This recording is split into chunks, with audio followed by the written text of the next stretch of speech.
வாழ்க வையகம், வாழ்க வையகம், வாழ்க வளமுடன். குரு வாழ்க, குருவே துணை. குரு வணக்கம். தந்தை தாய் ஈருயிரும், தந்தை தாய் ஈருயிரும் ஒன்று சேர்ந்தே தலைத்தொரு உடலாகி உலகில் வந்தே அந்த ஈருயிர் வினைகள் அறமோ மற்றோ அளித்த பதிவுகளெல்லாம் என் சொத்தாற்று.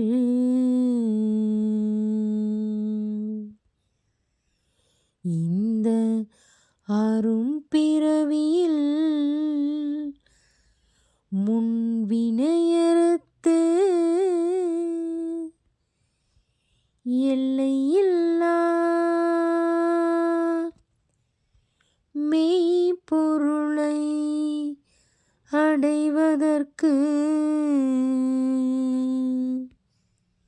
வந்த ஒரு உதவி குரு உயிரின் சேர்க்கை. வணங்கி குரு திருவடியை வாழ்த்தி வாழ்வோம். குரு திருவடியை வாழ்த்தி வாழ்வோம். குரு திருவடியை வாழ்த்தி வாழ்வோம்.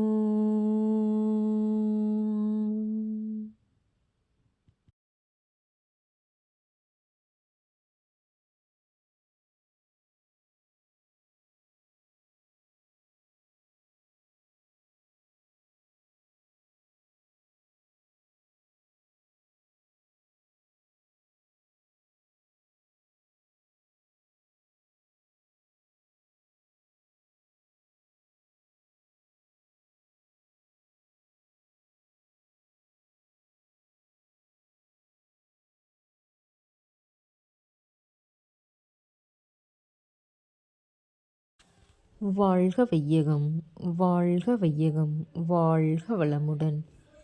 குரு வாழ்க, குருவே துணை.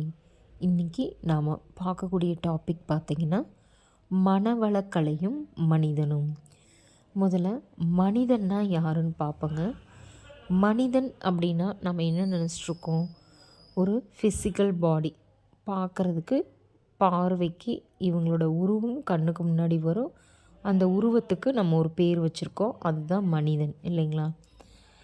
மிருகங்களையும் மனிதனையும் எப்படி டிஃபர் பண்ணுறோம் அப்படின்னு பார்த்திங்கன்னா உருவத்தை வச்சு இல்லைங்களா? ஆனால் மனிதன் அப்படிங்கிறதுக்கு ஒரு சிறப்பு இருக்குங்க. அதுதான் என்ன அப்படின்னா ஆறாவது அறிவு. அதாவது ஆடு, மாடு, நாய், பூனை, மற்ற மிருகங்களுக்கெலாம் பார்த்திங்கன்னா அன்புனா என்னென்னு தெரியாது, பாசம்னா என்னென்னு தெரியாது, கருணைனா என்னென்னு தெரியாது, கோபம்னா என்னென்னு தெரியாது இல்லைங்களா? அதே இது மனிதனுக்கு மட்டும்தான் எல்லாமே இருக்குங்க. அன்புனா என்ன, பாசம்னா என்ன, கோபம்னா என்ன, கவலைனா என்ன, பயம்னா என்ன. அப்போ மனிதனுக்கு உண்டான தனித்துவமே வேறு இல்லைங்களா? அந்த பகுத்தறிவு இருக்குது. நம்மளையே நாம் யார் அப்படின்னு தெரிஞ்சுக்கக்கூடிய அறிவு தான் பகுத்தறிவுன்னு சொல்லுவாங்க. அப்படிப்பட்ட அறிவை கொடுத்த கடவுள் மனிதனுக்கு பார்த்திங்கன்னா துன்பமே இல்லாமல் நம்ம வாழ்ந்துட்டுருக்கோங்களா? கிடையவே கிடையாது. துன்பத்தோடு தான் நம்ம வாழ்ந்துட்டுருக்குறோம் இல்லைங்களா? அப்போ இந்த துன்பத்தை போக்கிக்கிறதுக்கு ஒரு இடம் வேணும் இல்லைங்களா? அப்போ அந்த இடத்த எங்கெங்கேயோ தேடி போயிட்டுருக்கோம்.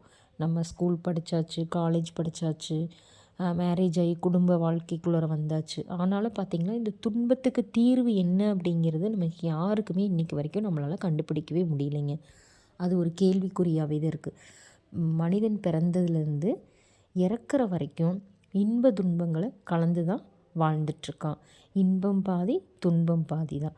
அப்படிப்பட்ட வாழ்க்கையில் மனிதன் மகிழ்ச்சியாக வாழ்கிறதுக்கு என்ன பண்ணணும் அப்படின்னா, அதுக்கு தான் நம்மளுக்கு மனவளக்கலை அப்படிங்கிற ஒரு யோக பயிற்சி நமக்கு வேதாத்ரி மகரிஷி மூலயமா நமக்கு கிடச்சிருக்குங்க. அப்படிப்பட்ட பயிற்சியை நாம் கற்றுக்கிறது ஒரு சாதாரண ஒரு மனிதனுக்கு இது கிடைக்குமானா கண்டிப்பாக கிடையாது. நம்மளுக்கு ஒரு வாழ்க்கையில் கிடைச்ச இது ஒரு பொக்கிஷமாக தான் நம்ம நினச்சிக்கணுங்க. மனவளக்கலைக்குள்ளார வர்றதுக்கு முன்னாடி மனவளக்கலைக்கு பின் அப்படின்னு சொல்லி நம்ம ஒரு ஆர்டிக்கலை ரெடி பண்ணலாங்க.